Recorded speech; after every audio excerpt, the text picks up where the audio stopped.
बहू कहाँ मर गई? अंदर से आवाज। जिंदा हूँ माँ जी। तो फिर मेरी चाय क्यों अभी तक नहीं आई?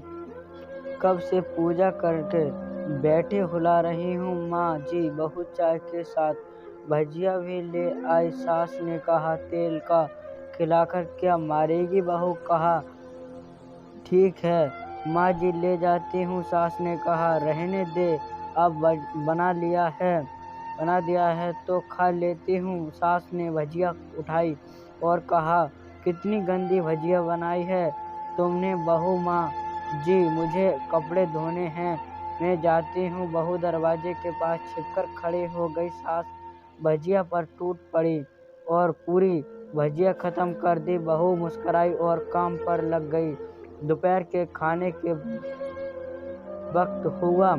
सास ने फिर आवाज लगाई कुछ खाने को मिलेगा? बहू ने आवाज नहीं दिया। सास फिर चिल्लाई भूखा मारेगी क्या? बहू आई सामने खिचड़ी रख दी। सास गुस्से से ये क्या है? मुझे इसे नहीं खाना, इसे ले जाओ। बहू उन्हें कहा आपको डॉक्टर ने दिन में खिचड़ी खाने को कहा है, खाना तो पड़ेगा ही। सास मुंह बनाते हुए हाँ तू मेरी माँ बन जा। बहू फिर मुस्कुराई और चली गई। आज इनके घर पूजा थी। बहू सुबह 4 बजे से उठ गई। पहले स्नान किया, फिर फूल लाई, माला बनाई, रसोई साफ की, पकवान और भोजन बनाए। सुबह के 10 बज गए। अब सास भी उठ चुकी थी। बहू अब पंडित जी के साथ भगवान के वस्त्र तैयार कर रही थी। आज ऑफिस की छुट्टी भी थी। उसके पति भी घर पर। पूजा शुरू हुई। सास चिल्लाती बहू यह नहीं वो नहीं है। बहू दौड़ी दौड़ी आती और सब करती सब। दोपहर के 3 बज गए थे। आरती चल रही थी। पंडित जी ने सबको आरती के लिए बुलवाया और सबके हाथों में थाली दी।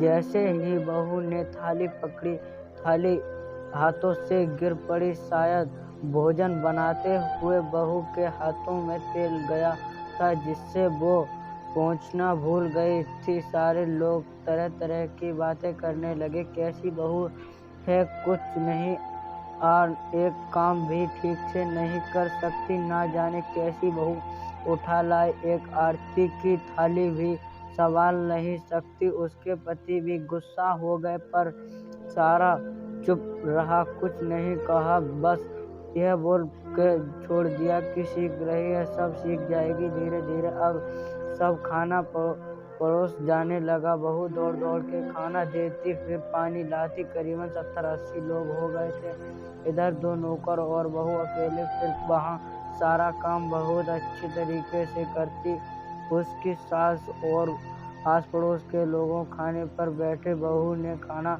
परोसा शुरू का, सबको खाना दे दिया गया जैसे पहले निवाला। सास ने तुम नमक ठीक से नहीं डाला क्या? एक काम से नहीं कर पाती? नहीं, मेरे बाद कैसे ये घर संभालेगी?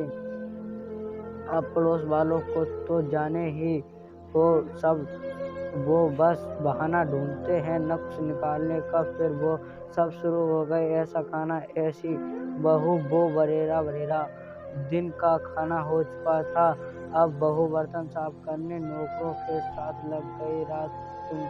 रात में जगरात का कार्यक्रम रखा गया था। बहू ने ही 1-2 गीत गाने के लिए स्टेज पर चढ़ी। सास जोर से चिल्लाई मेरी नाक मत कटा देना, गाना नहीं आता तो मत गा, बस वापस आ जाता। बहू मुस्कुराई और गाने लगी। सब के उसके गाने की तारीफ की पर सास मुंह फुलाते हुए बोली इससे अच्छा तो मैं गाती हूँ जवानी में, तुझे तो कुछ भी नहीं आता। बहू मुस्कुराई और चली गई। अब रात का खाना खिलाया जा रहा था।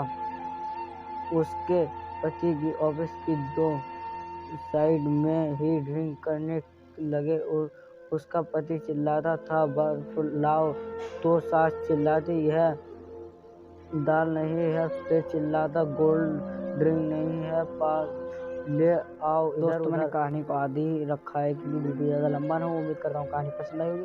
आप चैनल को सब्सक्राइब करें, वीडियो को लाइक शेयर कमेंट जरूर करें ऐसी कहानी रिलेटेड टिप्स देखने के लिए।